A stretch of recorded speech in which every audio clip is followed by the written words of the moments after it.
UHD quality video streaming, internet like a boss. SLT Mobitel Fiber. UHD quality video streaming, internet like a boss. SLT Mobitel Fiber. නව ඩොමෙක්ස් වැල්ලම් සහ විසබීජ අවම කර දින 3ක් දක්වා toilet එක ෆ්‍රෙෂ්ව තමයි ඩොමෙක්ස්.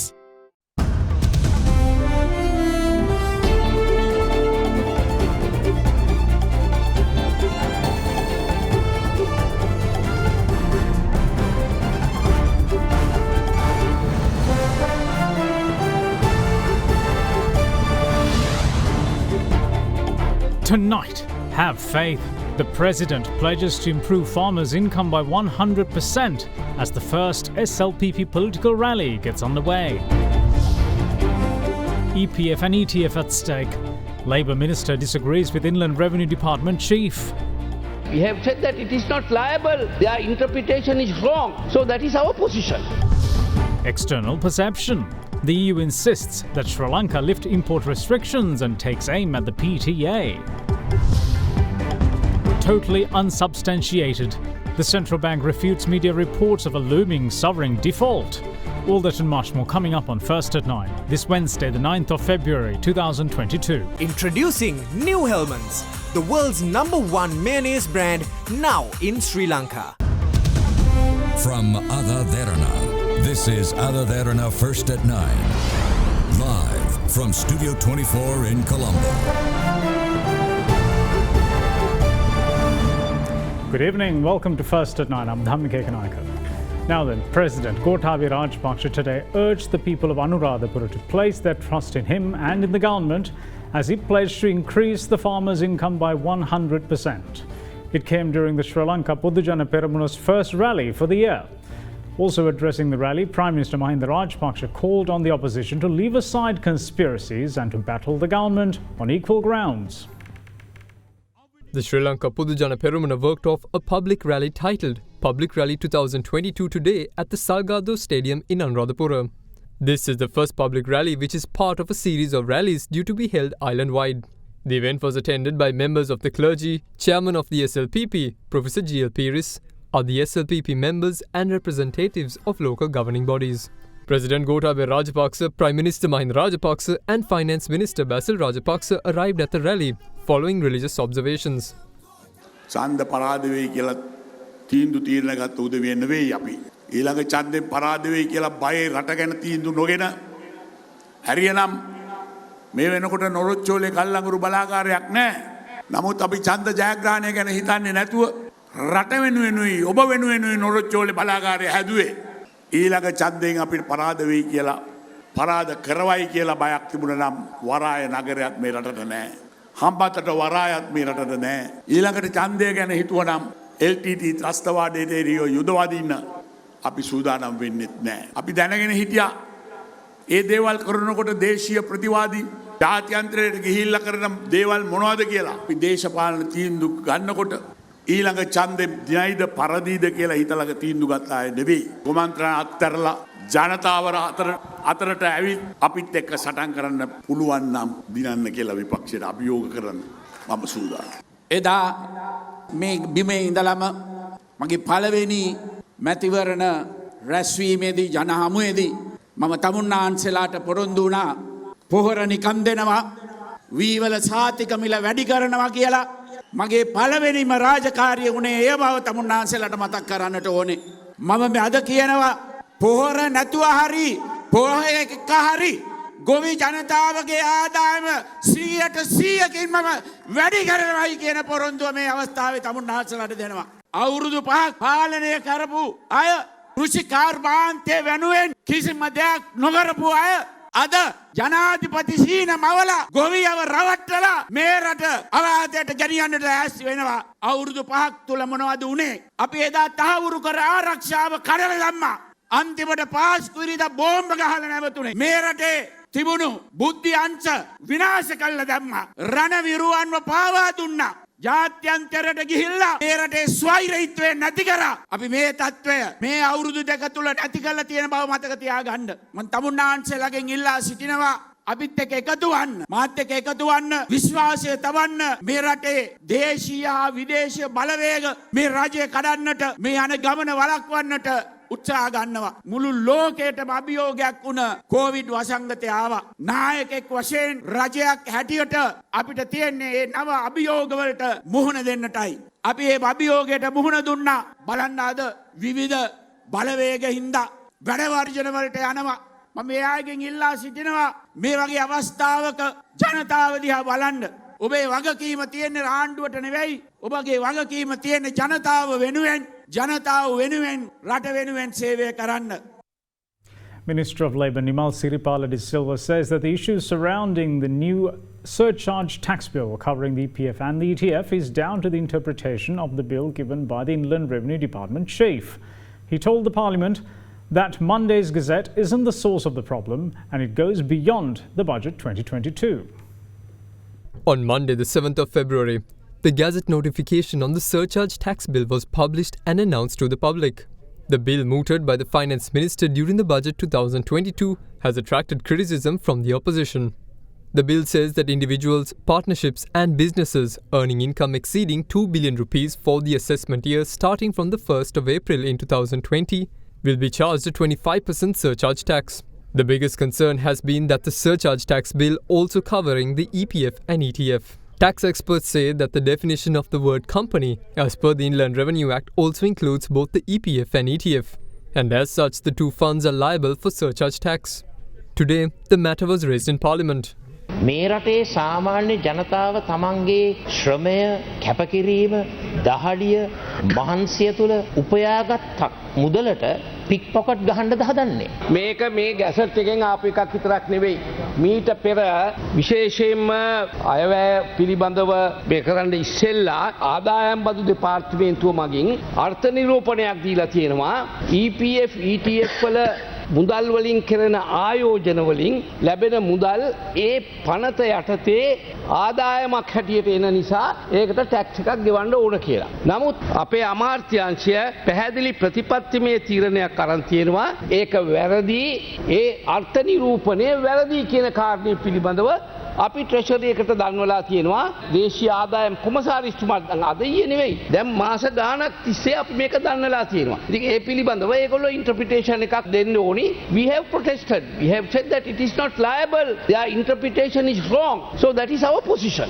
Now this emanates from a ruling by the Commissioner General of Inland Revenue. So then you have to follow it unless you appeal against it. But easier here for the government to consider is whether we should bring an amendment where the income from EPF and ETF are exempt from income tax. That would be the best thing for Parliament to do. Otherwise you go and do it and you can go to court. If the court upholds that interpretation, you are stuck again. පසුගිය යහපාලන රජයේ විසින් තමයි මේ ආදායම් බදු පනත සම්මත කළේ. ඉතින් ඒ පනතේ තියෙන විධිවිධාන වලට අනුව තමයි මේ නියමයන් කරලා තියෙන්නේ. සියලුම බදු සාන අවශ්‍ය කළා තමුන්නාන්සේලාගේ රජය.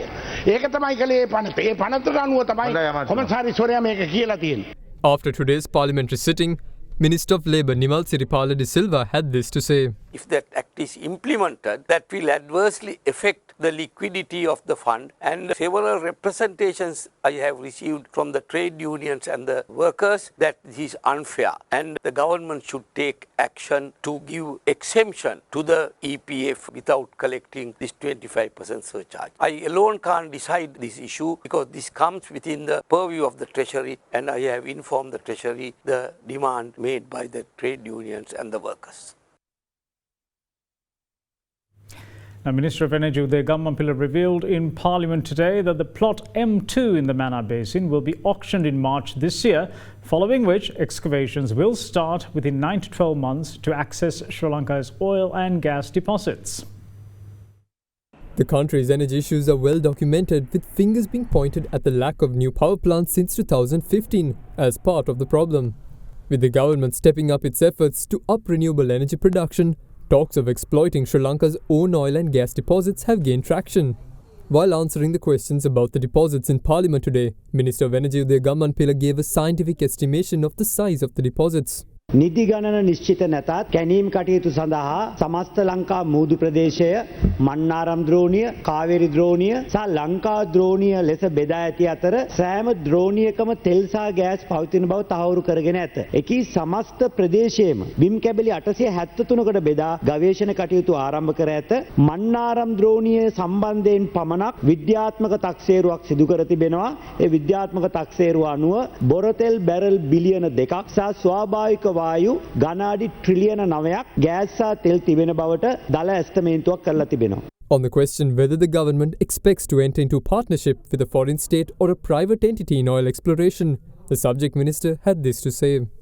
අපි ඒ සඳහා අවශ්‍ය මූලික කටයුතු සිදු කරලා තියෙනවා. දැනටමත් ඉන්දියාව රාජ්‍යයක් විදියට මේ සම්බන්ධයෙන් සාකච්ඡා ආරම්භ කරලා තියෙනවා ශ්‍රී ලංකාවේ තෙල් ගවේෂණයට පැමිණීමට. ඊට අමතරව පෞද්ගලික අංශයේ සම්බන්ධයෙන් සමග ඒකාබද්ධ අධ්‍යයනයන් කිරීම සඳහා අපේ වැඩසටහන 2022 මාර්තු 7 වෙනිදා ඇමරිකාවේ පැවැත්වෙනවා වාර්ෂිකව පැවැත්වෙන ලෝකයේ දැවැන්තම බලශක්ති ක්ෂේත්‍රයේ සමුළුව වෙන සෙරාවික් සමුළුවේදී මම ලෝකයේ ඉදිරියේ පෞද්ගලික අංශයේ ආයෝජකයන්ට මේ සඳහා සම්බන්ධ වීමට ආරාධනා කරන්න බලාපොරොත්තු වෙනවා මාර්තු මාසයේ 7 වෙනිදා. The minister also gave a time frame as to when the excavations would start. අපි 2022 මාර්තු මාසයේදී මන්නාරම් ද්‍රෝණියේ තිබෙන M2 කියන බිම් කැබැල්ලේ වෙන්දේසි කිරීමට බලාපොරොත්තු වෙනවා. ඒ වෙන්දේසි කටයුතු අවසන් වෙලා කැණීම් සඳහා එක් සමාගමක් තෝරගත්තාට පස්සේ මාස 9ක් 12ක් ඇතුළත, ඒ කියන්නේ අපි මාර්තු මාසයේ ඉඳන් මාස 9ක් 12ක් ඇතුළත අපිට හැකියාව තියෙනවා කැණීම් කටයුතු ආරම්භ කරන්න. Indian Minister of External Affairs Dr. S. Jaishankar had emphasized that Sri Lanka's interests are best served by ensuring equality, justice, peace and respect for the Tamil people within a united Sri Lanka, whilst recalling the positive impact of India's developmental and rehabilitation support. During the recently concluded visit of Foreign Minister Professor G.L. Peirce's visit to India, Dr. Jaishankar had also called the devolution of power in the island an important aspect. Foreign Minister Professor G.L. Peirce concluded his official visit to India yesterday.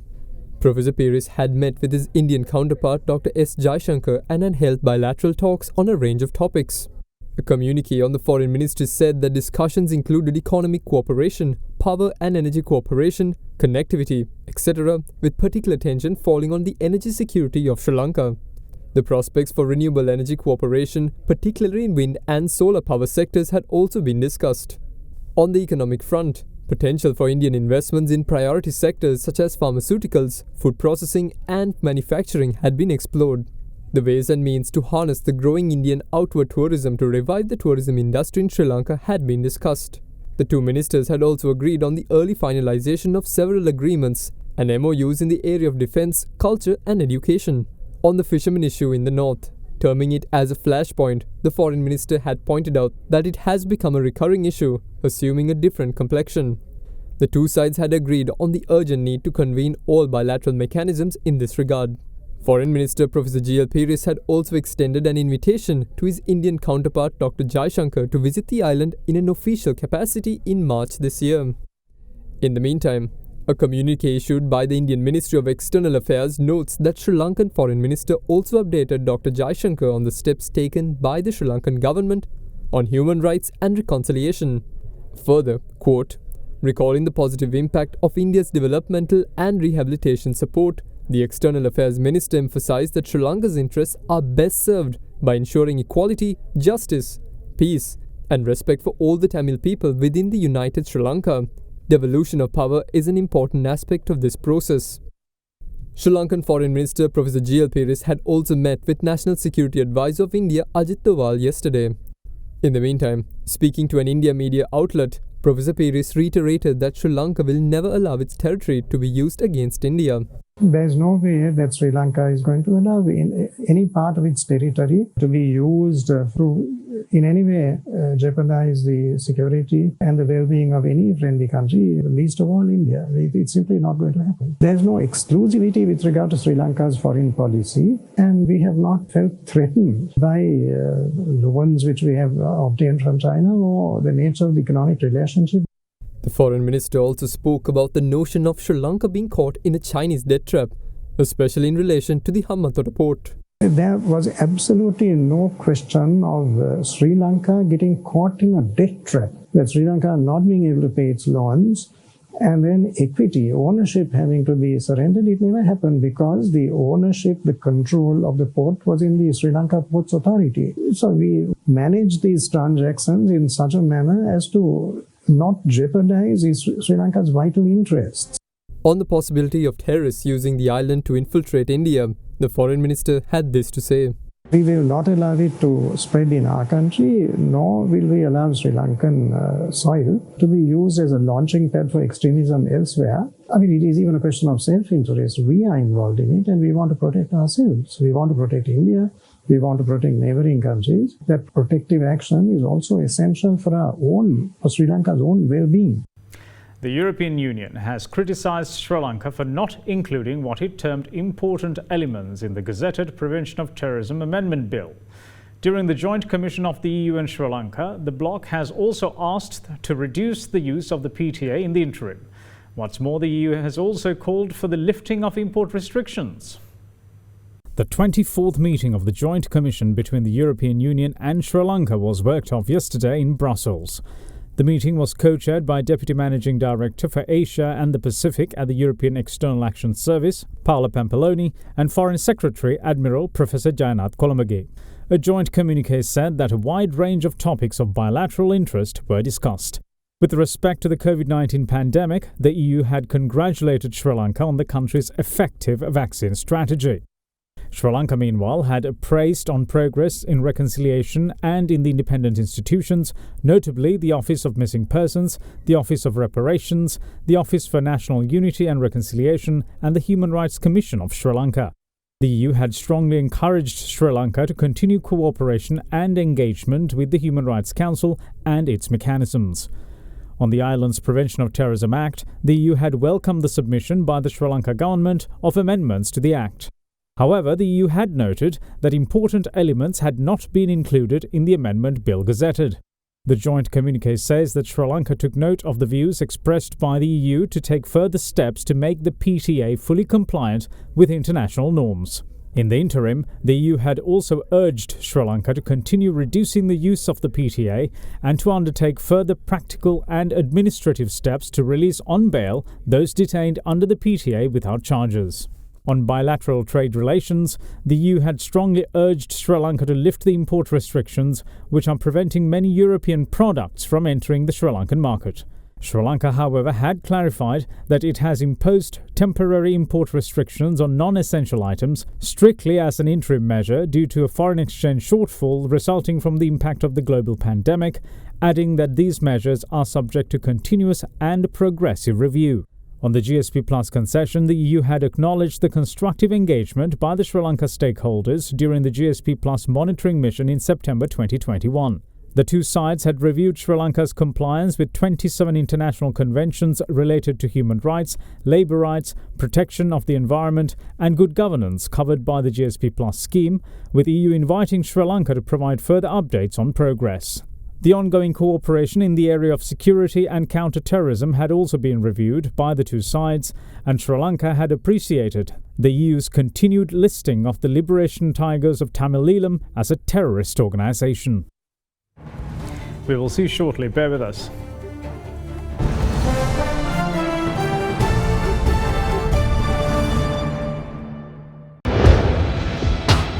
Big 3.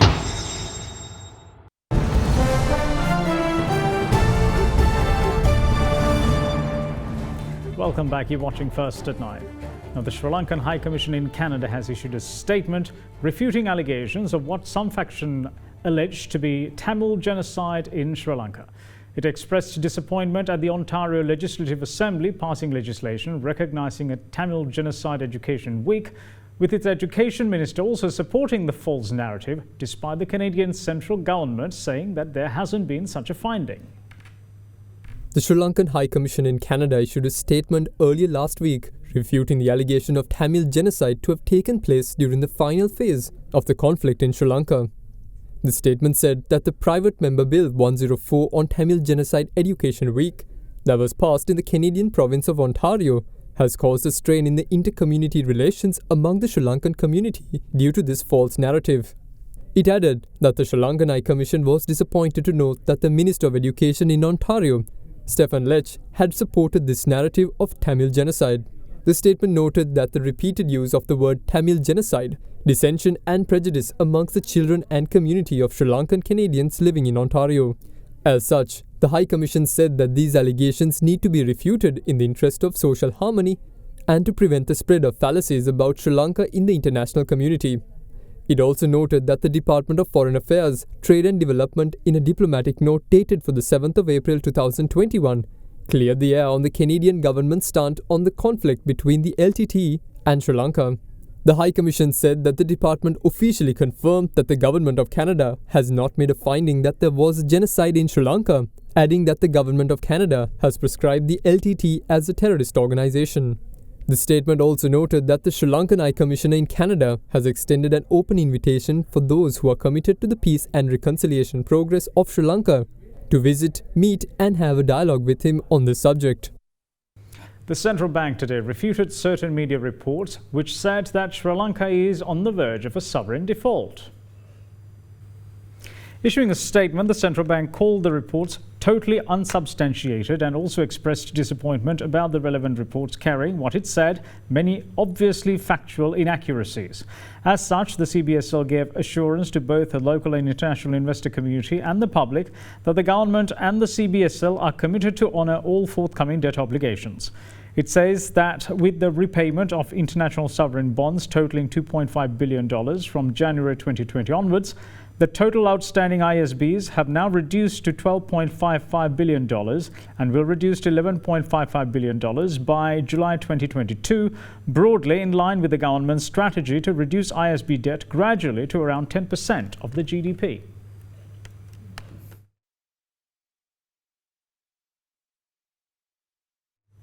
The Government Nursing Officers Association said today that their strike will continue until a circular is issued declaring the health professional service as a closed service. However, some other government trade unions aren't impressed with the strike, with some being of the view that the current strike will spread to other sectors of the government as well. The strike launched by several health sector trade unions continued today as well, as they were unsatisfied with the discussions held with the Health Ministry yesterday.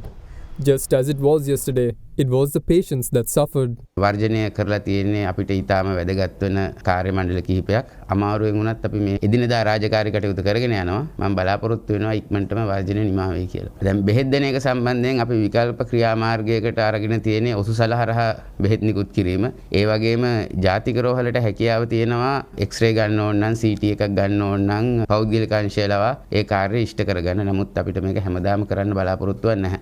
Further, the National Institute of Mental Health was not exempted from the trade union action. දැනට මේ අවස්ථාවේදී 95ක් පමණ හෙද නිලධාරීන් සේවයට වාර්තා කළා නැහැ. එතකොට රෝගී තත්ත්වය හොඳ වෙන්නේ නැතුව රෝගියෙක් පැනලා ගියාම සමහරවිට ගෙදරට ගිහිල්ලා ප්‍රචණ්ඩ වෙන්න පුළුවන්.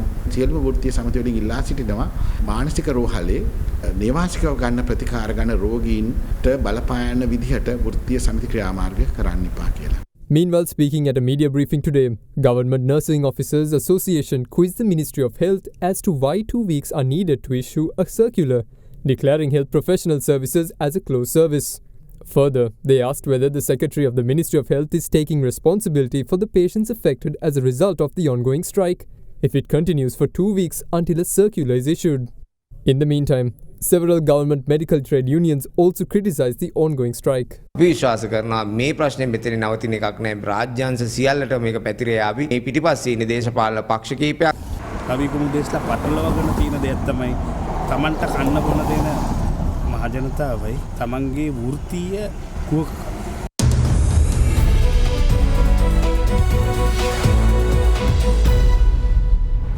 Welcome back. This is First at 9. Now, the Colombo Bourse continued the negative trend as the all-share price index lost 300.78 points to end at 12,081.69 today.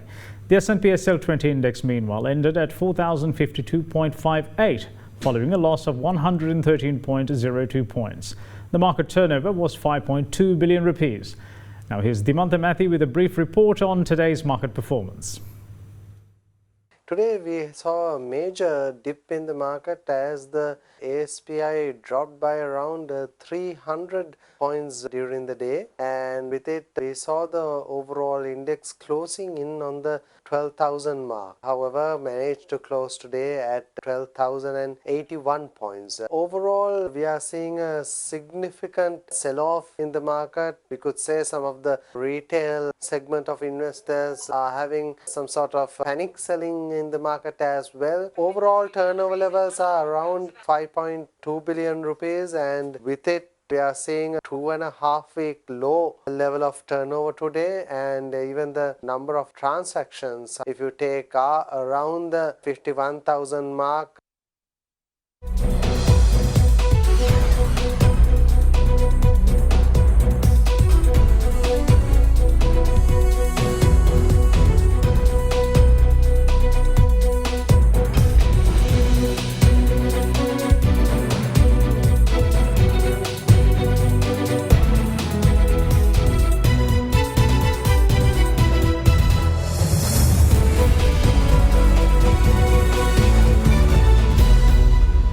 And that's it from all of us here at First at 9. Thanks for watching. Bye-bye.